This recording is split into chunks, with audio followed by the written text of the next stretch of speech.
Hey everyone, this is Philip Zifugwe. Welcome back to my channel.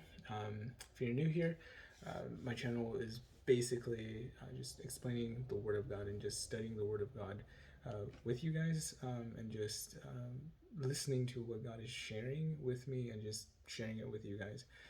That can also extend further into um, what He's speaking to me in my life personally.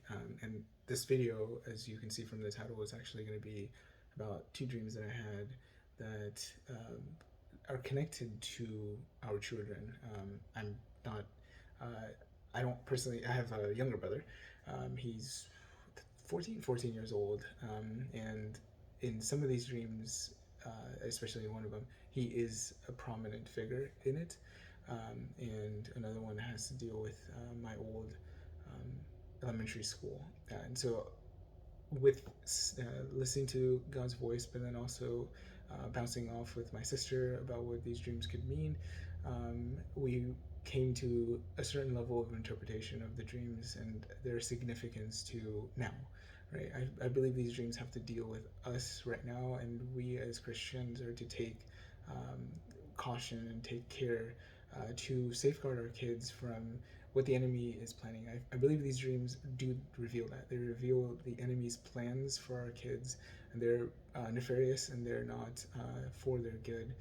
And God has placed us there to stand in the gap for them because our kids, they don't have much of a voice in general. So we are, as their guardians, we as their siblings, and ultimately the parents have the say in what their kids listen to, what their kids are involved in, and who teaches their kids.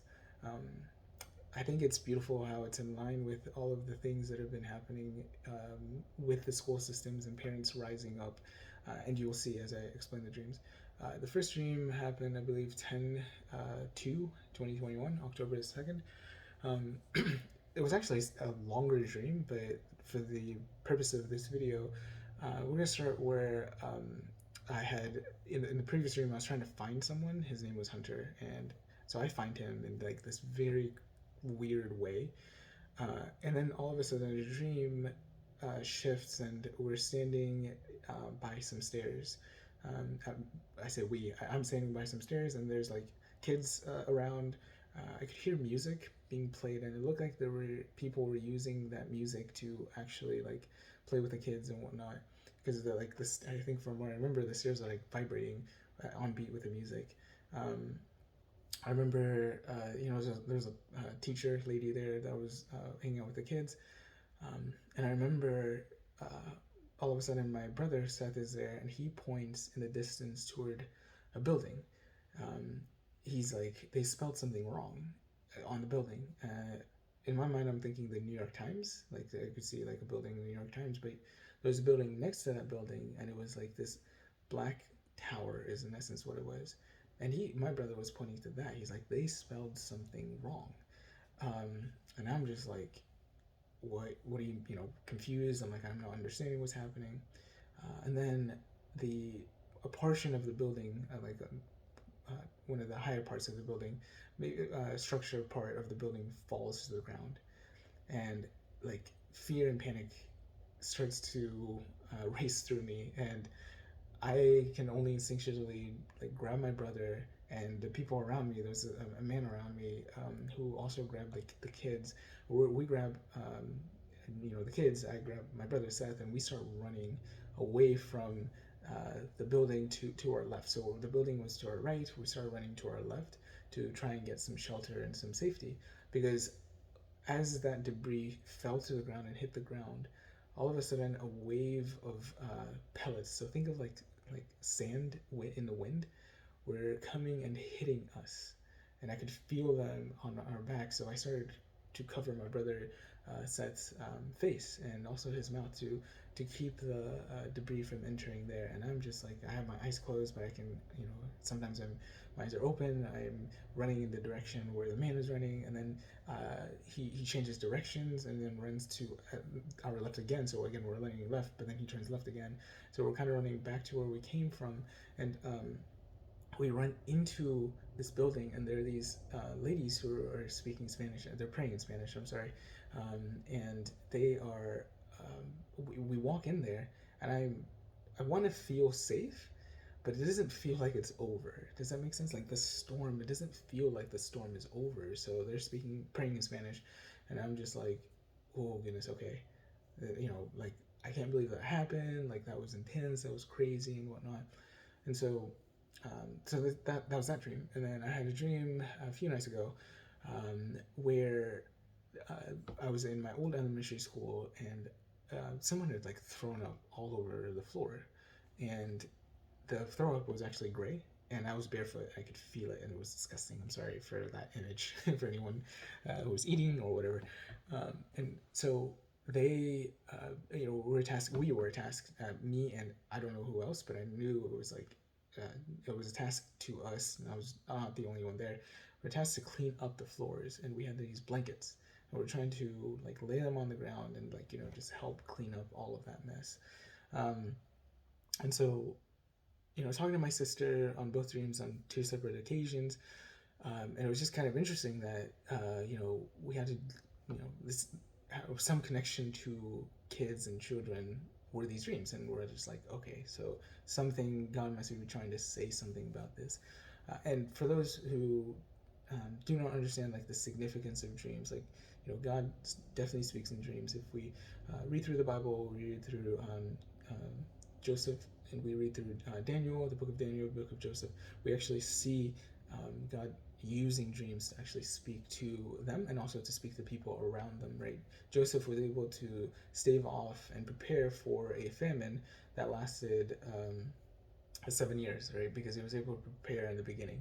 And then Daniel was actually able to interpret King Nebuchadnezzar's dream about the golden statue, and then was able to help him understand like this is this pertains to future events, right?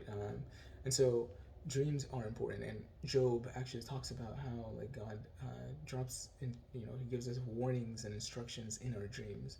And so for those who don't actually pay attention, like pay attention to your dreams, write them down, or the way I like to do it is I like to have a voice recording app on my phone, and I'm too tired to start typing things out, and I can actually like say things quicker than I can write them out, so I just hit record and then just start saying whatever I remember from my dream.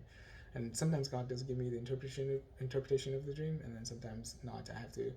Either way, I like to like go to my sister, and we just talk about these things and get some sort of understanding of what God's trying to say in these dreams.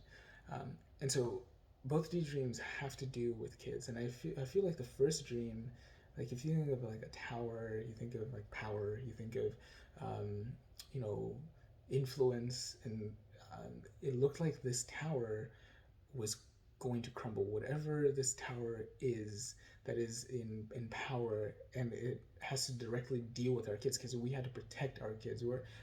For some reason I wasn't like worried about myself, like I was afraid like I was gonna die, but the wave was like, we need to protect those who are most vulnerable to the tower and the debris.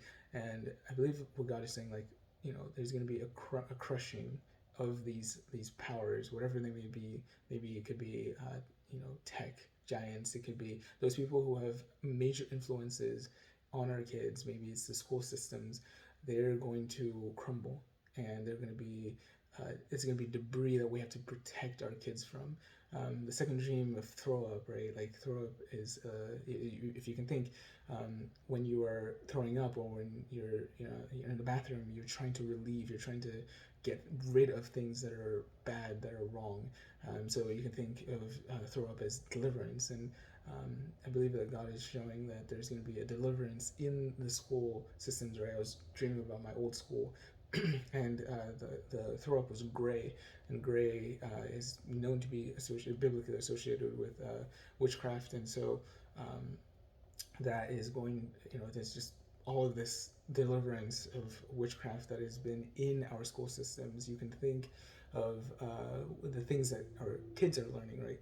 A lot of parents are moving away from the traditional school systems, and they're going to homeschooling, right? Or they're going to charter schools, or they're going to Christian schools. But there's a move away from the larger school systems, because those school systems are tainting our kids. And so um, I believe that God is tasking, like I was, tasked to clean up the mess, and then I was the one tasked to protect my brother.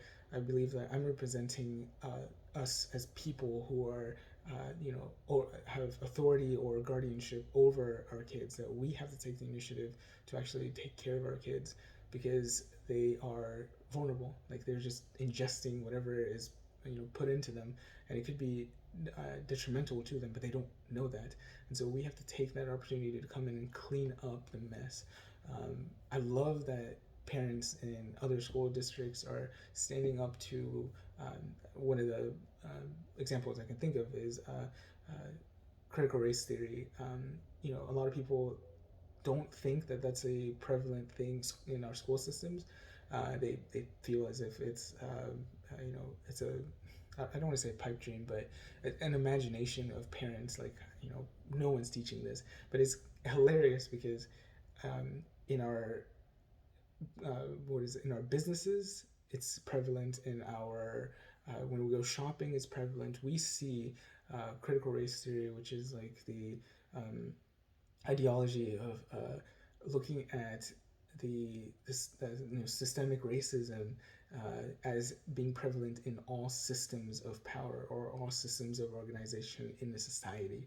And so, like, you may try and remove racism, but they assume that it's inherent in every single aspect of life. So, and until you can destroy those systems, that's the only way that you can destroy racism, which is a total lie, because racism is a person, right? It's a personal issue. It's people dealt, right? Wherever there's people, there is, as Christians, we understand wherever a person is, there's a possibility of sin, and racism is sin, just like, adultery, homosexuality, all of these things are classified as sin in the Bible, and they're equally weighted as sin. Like they have different consequences, of course, but they're equally weighted as sin and things to be avoided in the sight of God. And so to assume that because, like, let's say the government, or let's say a school system or business is there, and therefore we can just assume that it is racist in its inherent nature, is a false claim, because then again, you would have to tear down everything in order for you to quote unquote resolve racism. But again, if you realize that racism is a personal issue, that it has to do with personhood more than systems, then you can actually work to deal with that, instead of trying to upend everything, just for the sake of that ideology of critical race theory. And again, it's in our businesses, in companies, they have diversity and inclusion places. In our movies that we watch, they have to have, all these quotas and whatnot. So why can't we believe that it is in our school systems? And the reason we don't want to believe that it's in our school systems is because we want to, I guess, cry wolf to the parents, to make them seem as if they're the delusional ones. But they see the writing on the wall. They understand that if you continue to, let our kids be subjected to these ideologies, kids they believe a lot easier than adults, right? That's why Jesus said, do not hinder the kids from coming to me, unless you have the faith of this child, you cannot enter the kingdom of heaven, because God understands that kids have faith. They can believe super easily, and you can teach them to believe the wrong thing, and they will believe it, right? You can teach them to believe that Santa's real, and then you have to have that conversation of, Santa's not real, and then you have to watch, and you just crushed their hopes and whatnot. So it is a good thing that God is saying, like, we need to stand up and we need to fight against these encroachments of the enemy. Because this is all ploy of the enemy. If he can understand and capture the younger generation, they're the ones who are actually going to be more influential in changing the course of society, and typically it's not so good. It's for the worst, because they're still learning, they're still growing, and they're still moldable. So people are going to take advantage of that, instead of teaching them the right way. It says, train up a child in the way that he should go, and in the end it will not depart from him. Like, they will know these things in their hearts of hearts, and walk them out. But there are people who want to hijack that process, and and turn things in their favor. Hopefully that made a lot of sense. I know it's for some people it might actually sound a little bit crazy, but God has shared with me too many things in my dreams, and I believe also for many of you, has shared with you many things in your dreams about who's for you, who's against you, what direction you should go, what direction you should avoid. He's shown you things in your dreams, and all you need to do is just pay attention to what he's trying to say to you. Hopefully you're blessed by this.